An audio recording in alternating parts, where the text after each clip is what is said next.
ग्रामविकास विभागाकडून देवस्थानांबाबत मोठा निर्णय घेण्यात आलाय। राज्यातील सर्व तीर्थक्षेत्रांचा विकास केला जाणार आहे। ब वर्गातील देवस्थानं आणि तीर्थस्थळांसाठी 2 कोटींऐवजी आता 5 कोटी रुपयांची तरतूद करण्यात आली आहे। यात ब वर्गातील 419 मंदिरांचा समावेश आहे, ज्यासाठी तब्बल 2000 कोटींहून अधिक निधीची तरतूद करण्यात आली आहे।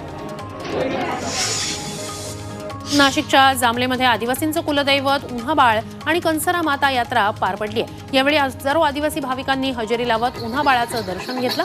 यात्रोत्सवात आदिवासी नृत्य पथकानं पावरी, आदिवासी चोख्या आणि डोंगऱ्या देव अशी पारंपरिक नृत्य सादर केलं।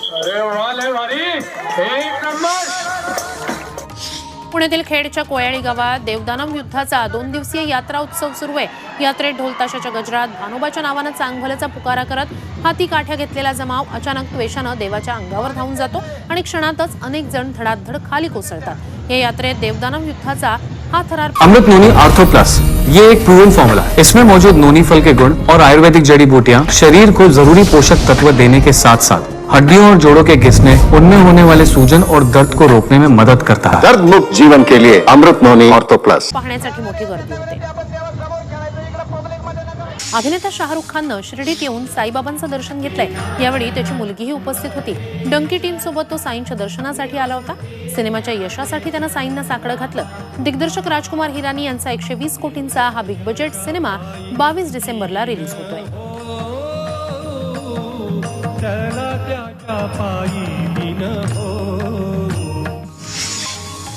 अभिनेता श्रेयस तळपदेला हृदयविकाराचा झटका आलाय। अंधेरीच्या बेलव्ह्यू हॉस्पिटलमध्ये त्याच्यावर उपचार सुरू आहेत। त्याच्यावर अँजिओप्लास्टी करण्यात आली आहे। श्रेयस तळपदे वेलकम टू जंगल या सिनेमाचं शूटिंग संपवून घरी आला होता, त्यावेळी त्याची तब्येत बिघडली।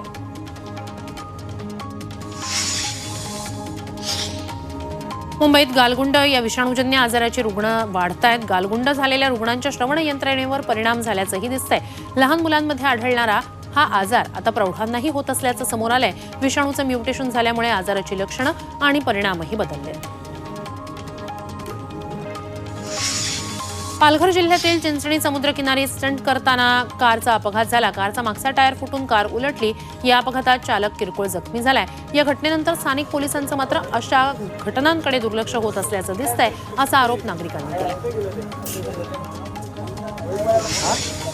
भंडाऱ्याच्या तुमसरमध्ये भारत दक्षिण आफ्रिका T20 मॅचवर सट्टा लावणाऱ्या 8 जणांना पोलिसांनी अटक केली आहे। व्हॉट्सअपच्या मदतीनं सट्टा लावला जात होता। पोलिसांनी आरोपींवर महाराष्ट्र जुगार कायद्याअंतर्गत गुन्हा दाखल केलाय।